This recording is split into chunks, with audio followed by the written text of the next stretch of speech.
MP Raghuramakrishnaraju వైసీపీకి రాజీనామా చేశారు. వైసీపీ అధినేత జగన్కు రాజీనామా లేఖ రాశారు త్రిబుల్. లేఖలో జగన్పై రఘురామ తీవ్రంగా విమర్శించారు. నన్ను చంపాలని చూసినా నేను గట్టిగా నిలబడ్డానన్నారు త్రిబుల్. తనపై అనర్హత వేటు వేయించాలని గజనీలా ప్రయత్నించారంటూ ముఖ్యమంత్రి జగన్పై మండిపడ్డారు. కానీ మీ ప్రయత్నాలేవి ఫలించలేదని, మీ దాడిని ప్రతిసారి నేను ధీటుగా ఎదుర్కొన్నానంటూ త్రిబుల్ ఘాటుగా లేఖలో పేర్కొన్నారు. ఏదేమైనా మనిద్దరం ప్రజా తీర్పు కోరే టైం వచ్చిందంటూ, ఎన్నికల సమయం దగ్గర పడింది, ఇక గ్రౌండ్లో తేల్చుకుందామంటూ త్రిబుల్ సవాల్ విసిరారు. మొత్తం మీద రఘురామకృష్ణరాజు వైసీపీకి రాజీనామా చేశారు. ఇక ప్రజాక్షేత్రంలో తేల్చుకుందామంటూ ముఖ్యమంత్రి జగన్కు సవాల్ విసిరారు. తనను ఎన్ని ఇబ్బందులు పెట్టినా, చంపాలని ప్రయత్నించినా తాను ధీటుగా ఎదుర్కొన్నానని, గట్టిగా నిలబడ్డానంటూ త్రిబుల్ వ్యాఖ్యానించారు. తనపై అనర్హత వేటు వేయించాలని గజనీలా ప్రయత్నించారంటూ వ్యంగ్యంగా ముఖ్యమంత్రిని విమర్శనాస్త్రాలు సంధించారు రఘురామకృష్ణరాజు. కానీ మీ ప్రయత్నాలేవి ఫలించలేదంటూ త్రిబుల్ ఈ లేఖలో ఘాటుగా పేర్కొన్నారు. మీ దాడిని నేను ప్రతిసారి ధీటుగా ఎదుర్కొన్నానని, ఏదేమైనా ఇక ప్రజా తీర్పు కోరే టైం వచ్చింది, గ్రౌండ్లో చూసుకుందాం, ప్రజాక్షేత్రంలో తేల్చుకుందామంటూ ఆయన ముఖ్యమంత్రికి లేఖ రాసి సవాల్ విసిరారు రఘురామకృష్ణరాజు. ఎస్, మా ప్రతినిధి సురేంద్ర లైవ్లో జాయిన్ అవుతారు. సురేంద్ర, రఘురామకృష్ణరాజు వైసీపీకి రాజీనామా చేశారు. అఫ్కోర్స్ ఎప్పటి నుంచో ఆయన పార్టీకి దూరంగా ఉంటున్నారు, కానీ ఇప్పుడు పార్టీకి రాజీనామా చేశారు. ఇక ప్రజాక్షేత్రంలో తేల్చుకుందాం అన్నట్టు ముఖ్యమంత్రికి సవాల్ విసిరారు. అంతేకాదు ముఖ్యమంత్రిని గజనీతో పోల్చారు రఘురామకృష్ణరాజు. సో ఈ లేఖను ఎలా చూడొచ్చు? రఘురామకృష్ణరాజు ఇక పూర్తిగా ఎన్నికల మూడ్లోకి వెళ్ళారా? ఎన్నికల్లో తేల్చుకుందాము, ప్రజాక్షేత్రంలో తేల్చుకుందామంటూ ముఖ్యమంత్రికి వైసీపీకి సవాల్ విసిరినట్లేనా ఈ లేఖతో?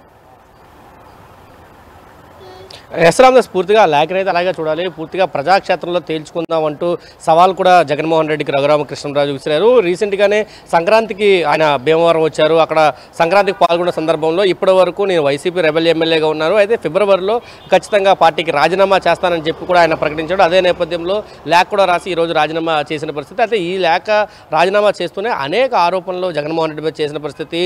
ధీటుగా గజనీలాగా నన్ను అనర్హత పెట్టి వెయ్యాలంటూ జగన్మోహన్ రెడ్డి అనేక ప్రయత్నాలు చేశాడు. కానీ అన్నింటినీ తట్టుకుని నేను నిలబడ్డాను, నన్నేమి జగన్మోహన్ రెడ్డి చేయలేకపోయాడంటూ కూడా ఆయన మాట్లాడిన పరిస్థితి ఉంది. దాంతోపాటు పూర్తిగా అంటే నన్ను చంపాలని చూశారు, లేకపోతే నా మీద కేసులు పెట్టాలని చూశారు, దొంగ కేసులు పెట్టాలని చూశారు, ఇవన్నీ కూడా ఆయన చెప్పుకొని వచ్చారు. ఎప్పుడైతే 2019లో ఆయన వైసీపీ నుంచి అక్కడ ఎంపీగా నెగ్గిన కొద్ది నెలలకి ఆయన తిరుగుబాటు జెండా అనేది ఎగరవేశారు వైసీపీ మీద. పూర్తిగా జగన్మోహన్ రెడ్డికి యాంటీగా ప్రతి అంశాన్ని మీద ఆయన మాట్లాడిన పరిస్థితి. రఘురామకృష్ణరాజు వరుసగా ఒక సంవత్సరం పాటు రోజు మధ్యాహ్నం 1 గంటకి జగన్మోహన్ రెడ్డికి సంబంధించిన అంశాల మీద రోజు లైవ్ కూడా నడిపిన పరిస్థితి. ప్రతి అంశాన్ని అంటే ప్రతిపక్షం చేసే విమర్శల కంటే కూడా స్వపక్షంలో విపక్షంలాగా రఘురామకృష్ణరాజు చేసే విమర్శలు వైసీపీకి గట్టిగా తగిలాయని చెప్పొచ్చు. ఈ నేపథ్యంలో అనేక సందర్భాల్లో అనేక కేసులు కూడా రఘురామకృష్ణరాజు మీద నమోదవడం, తర్వాత ఆయన్ని ఒక సందర్భంలో అరెస్ట్ చేయడం, ఆయన కొట్టారంటూ కూడా పెద్ద ఎత్తున ఒక చర్చ కూడా జరిగింది. హాస్పిటల్కి వెళ్ళారు, దాడులు జరిగిన అది కోర్టుకు కూడా వెళ్ళిన పరిస్థితి. అయితే ఆ తర్వాత ఆయన పూర్తిగా ఆంధ్రప్రదేశ్కి రావడం మానేశారు. పూర్తిగా ఢిల్లీ కేంద్రంగానే ఉంటూ ఢిల్లీ రాజకీయాల్లో చక్రం తిప్పిన పరిస్థితి, ప్రతిపక్షానికి సపోర్ట్గా ఉన్న పరిస్థితి కూడా ఉంది. ఈ నేపథ్యంలో రీసెంట్గా కూడా కోర్టు నుంచి ఆర్డర్ తీసుకొని సంక్రాంతి సంబరాలకు సంబంధించి భీమవరం వచ్చిన పరిస్థితి. ఈ నేపథ్యంలో ఆయన మాట్లాడుతూ వైసీపీ ఎన్ని ప్రయత్నాలు చేసినా నన్ను కొట్టలేకపోయింది, ఒక గజనీలాగా జగన్మోహన్ రెడ్డి ప్రయత్నం చేశాడు, నన్ను చంపాలంటూ కూడా చూశాడు. అయితే ప్రతిసారి దాడి చేసిన ప్రతిసారి నేను దాన్ని ధీటుగా ఎదుర్కొన్నాను. అయితే ఇప్పుడు ప్రజాక్షేత్రంలో తలపడే సమయం వచ్చింది, ఖచ్చితంగా జగన్మోహన్ రెడ్డికి ఇదే నా సవాల్ అంటూ కూడా ప్రజాక్షేత్రంలో చూసుకుందామంటూ సవాల్ కూడా విసిరిన పరిస్థితి అయితే ఉంది. ఒకసారి ఇప్పుడు 2024 ఎన్నికలు దగ్గర పడుతున్న నేపథ్యంలో రఘురామకృష్ణరాజు ఏ పార్టీ ఇప్పుడు వచ్చి ఏ పార్టీలో ఆయన చేరలేదు. అటు వైసీపీ రెబల్ ఎమ్మెల్యేగా ఉన్నా కానీ, ఇటు టీడీపీలో కానీ, జనసేన కానీ, బీజేపీ కానీ ఎక్కడ ఏ పార్టీలో కూడా ఆయన చేరలేదు. కానీ ప్రతిపక్షాలకు సంబంధించి అత్యంత సన్నిహితంగా ఉండేవాడు. చంద్రబాబు నాయుడు ఢిల్లీ వెళ్ళిన సందర్భంలో ప్రతిసారి చంద్రబాబు నాయుడుతో భేటీ అవ్వడం, ఇటు ఢిల్లీ పెద్దలతో రెగ్యులర్గా కలవడం కూడా రఘురామకృష్ణరాజుకి పిచ్చింగ్ అని చెప్పొచ్చు. అయితే ఈ 2024 ఏ పార్టీ నుంచి తను బరిలో ఉంటాడనేది తెలియదు, కానీ ఖచ్చితంగా భీమవరం నుంచి మాత్రం నేను బరిలో నిలబడతానంటూ కూడా రఘురామకృష్ణరాజు ఇప్పటికే చెప్పిన పరిస్థితి అయితే కనిపిస్తుంది. రామదాస్ రైట్. అలాగే ఇక్కడ రఘురామకృష్ణరాజు పూర్తిగా ఇక్కడ ఎలక్షన్స్కి ప్రిపేర్ అయిన తర్వాతే పూర్తిగా బరిలోకి దిగేందుకు సిద్ధమై దీనికి సంబంధించినటువంటి ఇప్పుడు ఈ రాజీనామా లేఖ సమర్పించారు. అలాగే ఇక తేల్చుకున్నారు రమ్మంటూ ఆయన చేసినటువంటి సవాల్కు వైసీపీ ఎలా స్పందించే అవకాశం ఉంది? ఎందుకంటే మళ్ళీ ఈయన ఎంపీగా పోటీ చేసే అవకాశం ఉన్న నేపథ్యంలో ఏ పార్టీలో చేరుతారు ఏంటనేది ఇప్పటికైతే క్లారిటీ లేదు. బట్ ఖచ్చితంగా ఆయన టార్గెట్ మాత్రం వైసీపీగానే కనబడుతుంది మరొకసారి. సో ఏ రకంగా అధికార పార్టీ దీనిపై స్పందించే అవకాశాలు ఉన్నాయి, అదే రకంగా ఏ రకంగా ఫైట్ ఉండే అవకాశం ఉంది మళ్ళీ రఘురామకృష్ణరాజు సంబంధించి? రామదాస్, అంటే భీమవరానికి సంబంధించి రఘురామకృష్ణరాజు భీమవరంలో లేకపోయినా తన క్యాడర్ అంతా కూడా భీమవరంలో ఉంది. తన కార్యక్రమాలన్నీ కూడా కింది వరకు వెళ్ళారు. ఆయన ఒక సందర్భంలో మాట్లాడారు రఘురామకృష్ణరాజు, జగన్మోహన్ రెడ్డి గడప గడపకి అనేక మందిని పెట్టుకొని తిరుగుతున్నాడు, కానీ నేను ఢిల్లీలో కూర్చొని సోషల్ మీడియా ద్వారా నా వాయిస్ని జనాల్లో తీసుకెళ్తున్నాను, మా క్యాడర్ ఆ పనిలో ఉన్నారు, ప్రతి ఒక్కరూ స్మార్ట్ ఫోన్ ఉన్న వాళ్ళు జగన్మోహన్ రెడ్డి చేసే అన్యాయాల మీద నేను చెప్పే ప్రతి అంశాన్ని వింటున్నారని చెప్పారు. అనేక సందర్భాల్లో రఘురామకృష్ణరాజుకు సంబంధించిన క్యాడర్ కూడా ఆందోళన కార్యక్రమాలు చేశారు, ఇతర కార్యక్రమాల్లో కూడా పాల్గొనే పరిస్థితి. గ్రౌండ్ అయితే భీమవరంలో ఇప్పటికే ప్రిపేర్ చేసుకుంటున్నాడు 2024కి సంబంధించి. ఆయన ఢిల్లీలో ఉన్నా కానీ కింద మాత్రం గ్రౌండ్ అంతా క్యాడర్ తోటి పూర్తిగా పనిచేసుకుంటున్న పరిస్థితి కనిపించింది.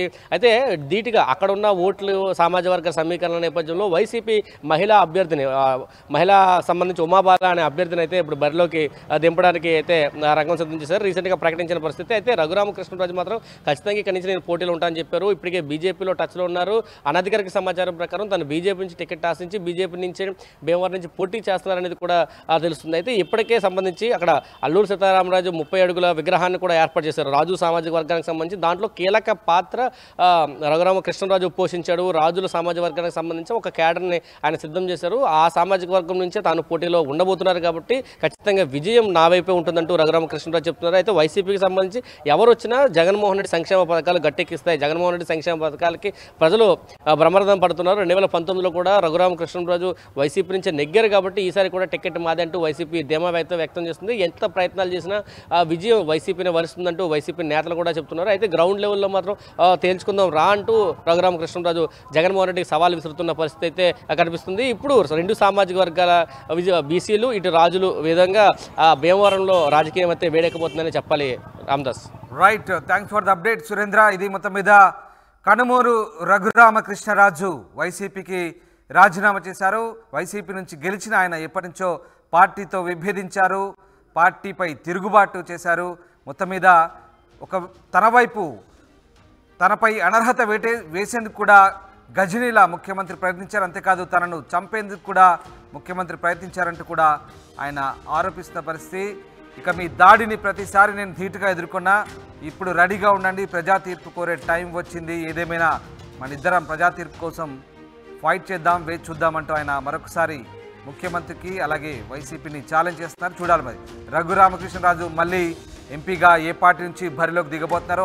అధికార వైసీపీ రఘురామకృష్ణరాజు సవాల్ని ఎలా స్వీకరిస్తుంది, ఏ రకమైనటువంటి ఫైట్ ఉండబోతుందని మాత్రం ఆసక్తికరంగా మారింది.